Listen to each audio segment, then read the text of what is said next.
want somebody to hear this, they'll bring them right where we at. We don't have to go to a, do nothing extra. Do nothing extra, right. We don't have to seek anything extra. Whatever you got something? You told me to go to 2nd Ezra 7th chapter. Yeah, about verse 44 roundabout. All right. Because see, the end of the world that these people worried about, we're looking forward to the end because, verse 43, and you can actually read 42. The end of the world that people are worried about, we're worried about it too, but we want this world to end because our world comes after this. That's right. 2nd Ezra 6 and 9. Yep. Esau is the end of the world. Jacob is the beginning of it that followeth. Yeah. Okay? You can read it. This 2nd Ezra 7 and 42, it reads, and he answered me and said, this present life is not the end where much glory doth abide. We just read it in Matthew 19. The Lord was talking about you're going to sit on 12 thrones judging the 12 tribes of Israel, but that's not in this life. Yeah. The upgrades are not in this life. You got the spiritual upgrade, knowing the truth of the Holy Bible, but the literal physical upgrades are not now. Us ruling over the nations is not now. You've been able to recite to Esau certain codes and laws and getting over on him with his own law. That's not now. You're not going to be able to do that now. You can't deliver yourself. You can't deliver yourself. You got to wait. Read that again, please. 2nd Ezra 7 and 42 again from the top. Yeah. It says, he answered me and said, this present life is not the end where much glory doth abide. Right. This present life is not the end. Go ahead.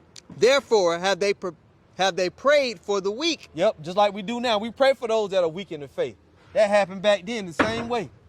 You got it. But the day of doom shall be the end of this time. Right. What's the day of doom? When the nuclear missile destroyed Babylon the Great, the second death. Yep. The day of doom shall be the end of this time. Yeah. But it's not the end of everything. It's just the end of this world. Esau is the end of the world. Jacob is the beginning of it that follow. Read that line again. Verse 43, yep. It says, but the day of doom shall be the end of this time, this age, and the beginning of the immortality for to come. Right. The beginning of the immortality. The end of this world, the worst day here, is the first day of the kingdom of heaven. And that's a cut to the people that say, we already in the kingdom. Well, in the kingdom, the Israelites are supposed to be immortal. Yep. When we go back to the land, the people they're actually the people, they're supposed to be immortal. That's right. And so many other things, like that Rabbi, Yaron. Yeah, I don't know how to say his whack ass Yaron name. Ravine. Rabbi Yaron Ravine, he tried to say we the Edomites.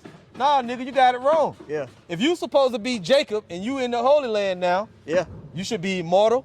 Yep. The Lord should be here. Yeah. King David, all 12 tribes should be together. All nations should be flowing to Jerusalem. The land you dwell in will be way bigger. Yeah. You know, it's all types of things that you don't fulfill. You put your foot in your mouth. There wouldn't be war on the earth anymore. Right. Right. And Armageddon would have already happened. Yeah. And America wouldn't exist. Yeah. Babylon the Great would already have been thrown down. What are you talking about, man? Yeah. You don't know what you're talking about, but that's okay, though. All of the earth will be governed by the laws in the Torah. That's it. That's it. Just over with. 43 again from the top. But the day of doom shall be the end of this time and the beginning of the immortality for to come. Where corruption is past. Right. Corruption would already be over with. You see? All types of corruption in the world and these corruptible bodies are all going to pass away. That's right. For the Israelites, though. Yeah. Intemperance is at an end. Yep. Infidelity is cut off. Righteousness is grown. And the truth is sprung up. Right. Can you go from there? 2nd Ezra 6 and 7. Of course. Let's get that. That's the end. That's the end right there. But it's the end of this world and the beginning of the immortality which is for to come. Which that's Jacob's world. Jacob's world begins when Esau's ends. Yep. You got it. 2nd Ezra 6 and 7, it says, then answered I and said, what shall be the parting asunder of the times? Right. Or when shall be the end of the first and the beginning of it that followeth? So you got a problem, Yaron Ravine. It said that Esau's world is going to end before Jacob's begins. So how in the hell are you in Jacob's? You saying you Jacob, but you in Esau's world right now. We know that we're in the end. Even when you go to Daniel 2, even the scholars know that.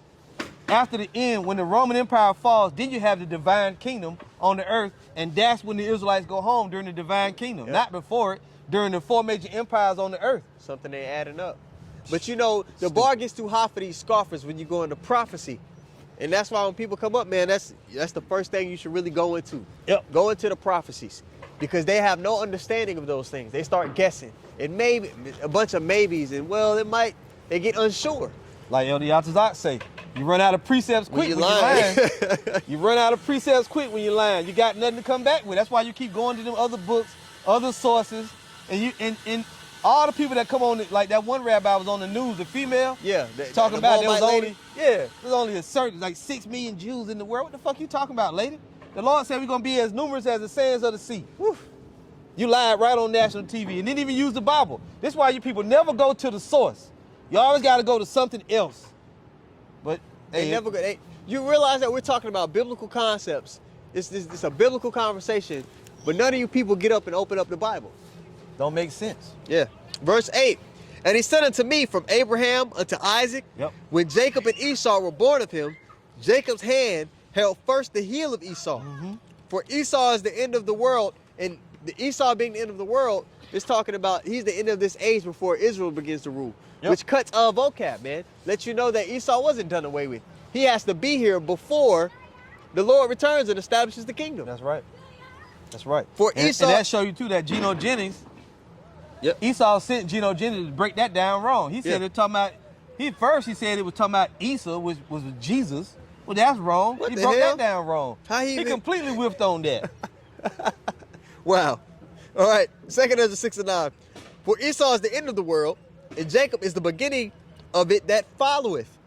Okay? That's when our blessing kicks in, man. The blessing that Esau is trying to manifest for himself, create his own pseudo blessing. You notice everything that Esau is trying to do is a great value version of what the Lord gives us on day one. Great value version. The immortality, right? Just that in itself, that's something that we receive. That's supposed to be exclusive to the nation of Israel. And one of the brothers, I think the brother from Switzerland, 12 tribes of Israel said Rabbi Smallhat need to stick to trading stocks at Wall Street. Yeah. Right, and oral circumcision. Need to stick to that. Yeah. Sucking baby penises. That's what you need to stick to. Yeah, keep biting baby rods. Yeah, biting the skin off baby rods and shit. Let him stick to that. Put them little curly Shirley Temple curls in his damn hair. On your sideburns. That shit ain't working. A dandruff-filled yarmulke on your damn head. That shit crazy, man. You got it. Yeah, man. Verse 9 again. For Esau is the end of the world. Right. And Jacob is the beginning of it that followeth. Right. Jacob is the beginning of it that followeth. See? Jacob is the beginning as the kingdom of heaven right there. It comes after Esau's world. Currently, right now, we are in the Roman Empire. We're in the feet. Yeah. Which is the toes. The Lord is about to come back and crush these toes in the powder. You don't go into the kingdom until after that. Yeah, we're in the revised Roman Empire. Yep. And that's another thing that the rabbis and all the scoffers, they never go into who are these kingdoms that Daniel saw in his vision. And how does America fit within that? Because we know once those kingdoms that Daniel saw in his vision are done away with, then you're supposed to go right into the kingdom of heaven. That's it. We can go there now. Daniel 2:44. Let's read it. Daniel 2:44. All right. See, prophecy is what rules. That's what rules, not what people. And them preachers getting up there in them pulpits, sweating, doing all that. That's nothing. This is about the Israelites. Hey, the whole family of Israelites. Look at that. Shalom, shalom, y'all. All right now. Yep, the Israelites. Yes, sir. Israelites. We back. Daniel 2:44. Yeah. Yeah, man. Show y'all that he read. And the word spread it, man. Whole family of Jakes. Whole family of Jakes. One man, I don't know how many. Yep. You know, there's a bunch of them though. Yep. He had a nice beard too. Yeah, man. Word spreader. Got it. It's Daniel 2:44. Yep. And in the days of these kings shall the power of heaven set up a kingdom which shall never be destroyed. Right. And the kingdom shall not be left to other people, but it shall break in pieces and consume all these kingdoms, and it shall stand forever. So after that, all the kingdoms that Daniel saw in that vision are destroyed. That's the setting up of the kingdom of heaven, in which immortality takes place for the Israelites. Right. All right. In which we have, you know, that landmass going all the way down from from where you are to Saudi Arabia. Yep. In which there's no more war. In which the law, Right, yeah. The Lord gonna bring one more great war. Yeah, the World War III. When the kingdom of heaven is set up, which is Armageddon. Armageddon has passed. He's come in the midst of that and put all the nations to bed. That is passed. The kingdom of heaven is set up. We have that huge part. That's the headquarters. We own the whole earth. Yeah, but the headquarters, all right, we have a bigger portion of the land than what you got. The nations aren't going to be warring anymore because there's not going to be a reason to. And the whole earth and all the people, the galaxies when we expand is going to be governed by the Lord's word. Right now, that's not taking place. So just by default, man, if you just read the damn book, Read the book. Read the blessed book. You get what I'm saying? I'm talking to you people because y'all just can't get it. Y'all can't understand that we have to go by the words. Yep. If you read the scriptures and the prophecies, you come to realize that somebody's lying. That the people in that land are not the people, and that the earth, all right, it needs new management. Yep. And we going there.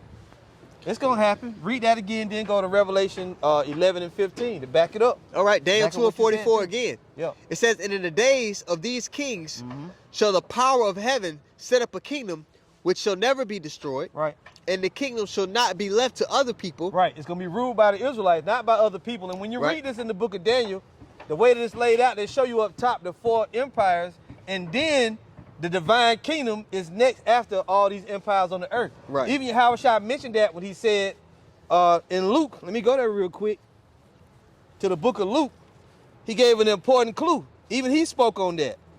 This is Luke chapter 21.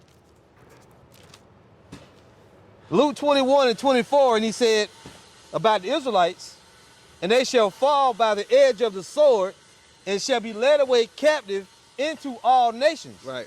See, first that had to be fulfilled. We had to go into all nations in captivity. And it tells you in the curses, which is what the Lord was speaking on right here, because captivity is a curse. Yep. Deuteronomy 28:48, as well as other scriptures, 45 on down to 48, really. Deuteronomy 28:68, and then 24, Deuteronomy 28:64, he said we're going to be scattered into all nations. So it's lining all up together.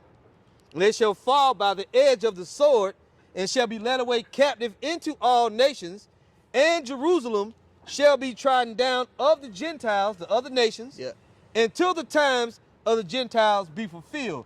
So until those empires of the Gentiles was fulfilled and done away with, we're going to still be in captivity. We're going to still be scattered, and he's not going to be returned yet. He's going to come back and take the Gentiles out of power. The last one being Esau, Edom, Isaiah 63 and 1.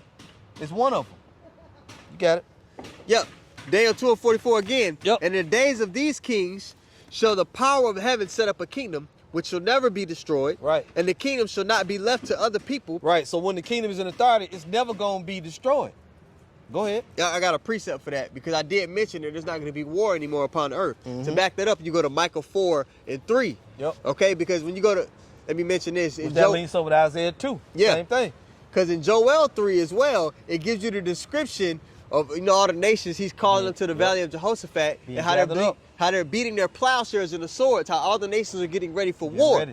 All right, but in Micah 4 it says this. And in Isaiah 34 it tells you that the Lord is going to gather them up to judge them. And just like J.O.O 3. Go ahead, you got it. Micah 4 and 3, I'm gonna read it. I'm gonna read it in the KJV and the NLT because it makes it plain. All right, it says, and he shall judge among many people and rebuke strong nations afar off, and they shall beat their swords into plowshares, right? It's the reverse of J.O.O 3. Into plowshares, and their spears into pruning hooks. Nation shall not lift up sword against nation, neither shall they learn war anymore. And then you read in the NLT, it says, the Lord will mediate between peoples. So you know how Esau officiates between all the nations?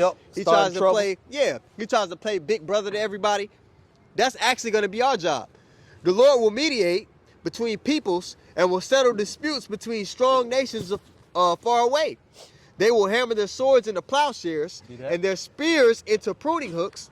Nation will no longer fight against nation, nor train for war anymore. You got it. Yeah, man. So that by default, just there, we can take, one of these points. Little bits and pieces. And just say, hey, this doesn't line up. Nope. All right? And then they'll start lying. We got a peace plan in the process. Oh, man. Yeah, whatever. We got the United Nations. There ain't going to be no United Nations. Nations ain't going to unite. Yeah, it's just going to be us. That's it. One authority. All right, back to Daniel 2. And in the days of these kings shall the power of heaven set up a kingdom which shall never be destroyed.